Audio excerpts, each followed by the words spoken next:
गर्मियों की छुट्टी लगभग शुरू हो गई है तो हम सभी के बैग पैक होंगे छुट्टियां मनाने जाने के लिए। शॉपिंग करने में, घूमने में, दोस्तों से मिलने में, फैमिली के साथ टाइम स्पेंड करने में मज़ा तो आता है। स्पेशली जब आप कहीं जाओ तो होटल वगैरह में हमें कोई काम नहीं करना पड़ता, सब कुछ पहले से क्लीन मिलता है।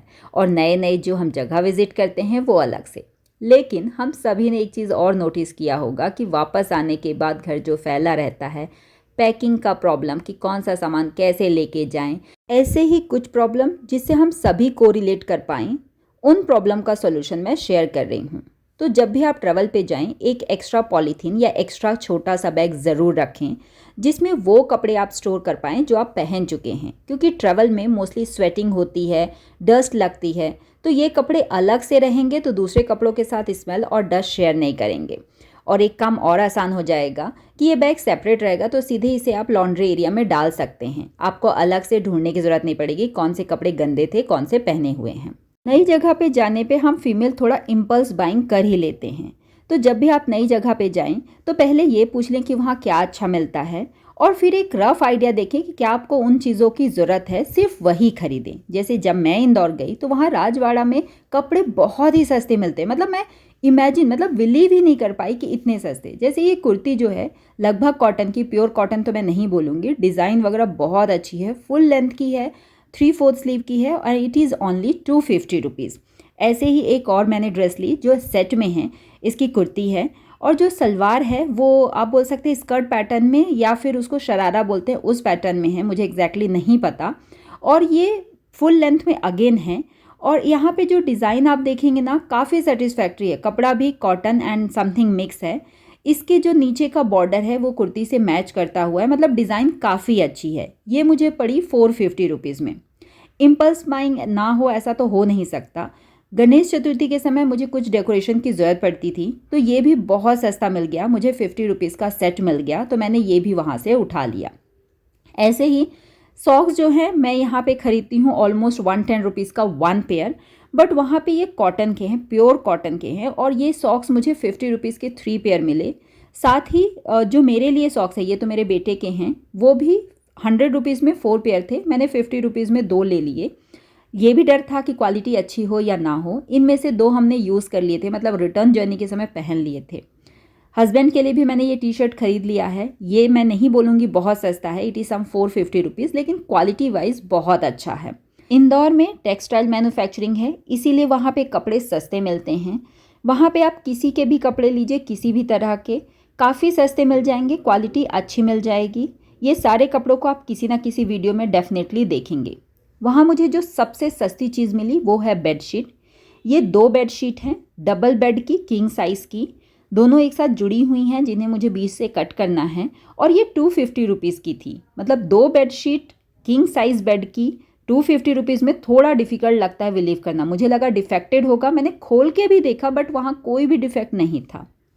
हम सभी एक और प्रॉब्लम फेस करते हैं जब भी ट्रैवल करो, स्पेशली होटल में जब हम रुकते हैं, कि वहाँ कपड़े सुखाने की जगह नहीं होती। मैं मानती हूँ कि हम वहाँ कपड़े धोते भी नहीं हैं, लेकिन कभी कभी ऐसा होता है कि अंडरगारमेंट्स कम पड़ गए जितने हम लेके गए हैं और हमें धोना पड़ा। तो फिर क्या, पिछली बार जब मैं ट्रैवल के लिए गई थी तो मैंने ये प्रॉब्लम फेस की थी, इसलिए इस बार मैं ये हैंगर लेके गई थी।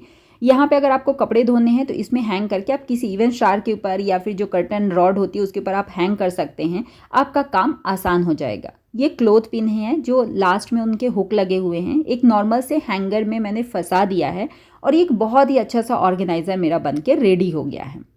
नेक्स्ट जो प्रॉब्लम आती है वो फुटवेयर की। हमें अलग अलग टाइप के फुटवेयर की ज़रूरत पड़ती है ट्रैवल में, कभी ट्रैकिंग करनी है तो शूज़, इवन रूम में है तो स्लीपर। अब इतने सारे शूज़ अलग से बैग ले जाना थोड़ा डिफ़िकल्ट होता है, तो आप एक पॉलीथीन बैग लीजिए। मैंने गार्बेज बैग लिया है जो बायोडिग्रेडेबल होते हैं, सारा शूज़ इसी में रख के और इसको सूटकेस में ही एक किनारे पे रख दिया है। थोड़ा आपको शायद ऑकवर्ड लगे बट ये पॉलीथीन में है तो कपड़े गंदे नहीं करेगा। एक और बड़ी प्रॉब्लम आती है कि ट्रैवल में इवन दो हम वाटर बॉटल खरीदते हैं, कार में रखे रखे वो गर्म हो जाता है। तो जब भी मैं ट्रैवल करती हूँ एक इस तरह का थर्मस ज़रूर रखती हूँ। जैसे मैंने वाटर खरीदा, मैं इस थर्मस में चेंज कर देती हूँ तो पानी ठंडा रहा आता है। जब भी ट्रैवल करते हैं तो रास्ते में ऐसा होता है कि मन पसंदीदा होटल नहीं मिला या काफ़ी आउटर एरिया है तो खाना ही नहीं मिला, तो इसलिए मैं कोशिश करती हूँ कि थोड़ा खाना सेफ्टी के लिए अपने साथ लेके जाऊँ। ये सारे वो कंटेनर है जिसमें मैं फूड लेके गई थी रास्ते में। कुछ यूज़ हो गया, जैसे हमने ब्रेकफास्ट कार में ही कर लिया क्योंकि मैं बना के लेके गई थी। लंच हमें बाहर से करना पड़ा। बाद में इन्हीं डब्बों में मैंने दूसरी चीज़ें जैसे कुकीज़ वगैरह स्टोर कर ली। नैपकिन वगैरह भी मैं इसलिए रखती हूँ कि टिश्यू पेपर यूज़ करने के बजाय ये काम आ जाएंगे। अब देखिए, ये बॉक्स रखने का एक बड़ा कारण ये था कि मेरे बेटे को साइनस है, उसको स्टीमिंग करनी होती है। तो होटल वाले गर्म पानी दे सकते हैं लेकिन पतीला थोड़ी ना देंगे, तो ये डब्बे में पानी डाल के वो स्टीम कर सकते थे। ये बैग बहुत ही यूज़फुल है फूड वगैरह कैरी करने के लिए, और ये सिर्फ और सिर्फ 150 रुपये का था। जब भी मैं ट्रैवल करती हूँ एक नोटबुक और पेन तो मैंडेटरी है, बीइंग अ टीचर भी, और वैसे भी हमें कई बार ऐसे ज़रूरत पड़ता है कि कुछ नोट डाउन करना पड़े या समथिंग लाइक दैट। अब कई बार मैं कोशिश करती हूँ कि ट्रैवल में मैं अपना काम साइड में रखूँ, बट बच्चों की रिक्वेस्ट पे मुझे उनके डाउट भी ऑनलाइन क्लियर करने पड़ते हैं। पेपर साथ में रहता है ना, तो इवन लिस्ट वगैरह बनाने में आसान हो जाता है कि घर पहुँच के क्या क्या करना है। It's not pressure, but still आपका घर पहुँचने के बाद जो एग्जर्शन है वो भी साइड रहे और काम भी हो जाए। मॉर्निंग में पतिदेव को मैंने सब्जी लेने के लिए भेजा, तो पैरेलली मैंने ये जो सामान फैला हुआ था ये सारी चीज़ें इकट्ठा कर दी। बल्कि सबसे अच्छी बात ये है कि जब आप होटल वगैरह में स्टे करो तो क्लीनिंग वगैरह सब उनके हाथ में है, हमें ज़्यादा कुछ करना नहीं पड़ता। पर्सनल चीज़ें ऑब्वियसली हमें ऑर्गेनाइज करनी पड़ती हैं, लेकिन बहुत कुछ रिलैक्स होता है। किचन का जो काम होता है ऑलमोस्ट 80% टाइम हमारा सेव हो जाता है। तो मैं पहले दिन ही अपनी जो मिनिमम चीज़ें हैं वहाँ ऑर्गेनाइज कर लेती हूँ, क्योंकि नेक्स्ट 5 to 6 डेज़ मुझे यहीं रहना था इसलिए। अब देखिए, लौटने के बाद थोड़ी दिक्कत तो होती है, तो जब हम लौटे रास्ते में ही मैंने कुछ बेसिक चीज़ें ले ली थी ताकि मॉर्निंग का ब्रेकफास्ट और टी हम ले सकें।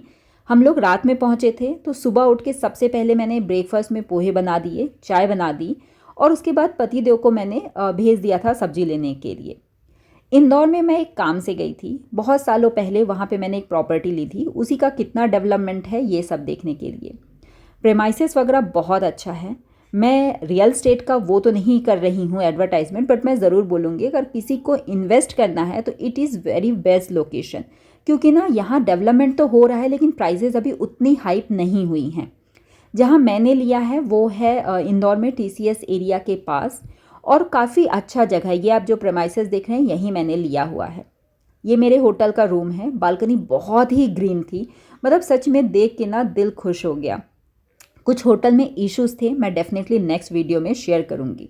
वैकेशन एक बहुत अच्छी चीज़ है क्योंकि हमें अगले 4-5 महीने के लिए मोटिवेशन और एनर्जी तो ज़रूर मिल जाती है। जब हम नई नई चीज़ें देखते हैं, विज़िट करते हैं, तो थोड़ा अच्छा लगता है। मुझे अर्ली मॉर्निंग ट्रैवल करना बहुत पसंद है क्योंकि ये जो राइजिंग सन है ना, पता नहीं क्यों मुझे ये अपनी तरफ बहुत अट्रैक्ट करता है। काइंड ऑफ मैं ना एडिक्टेड हो जाती हूँ, इसलिए मैं सबको ना सुबह 4 बजे उठाने लग जाती हूँ, चलो चलो निकलना है। आपको क्या पसंद है कमेंट ज़रूर कीजिएगा। Bye bye.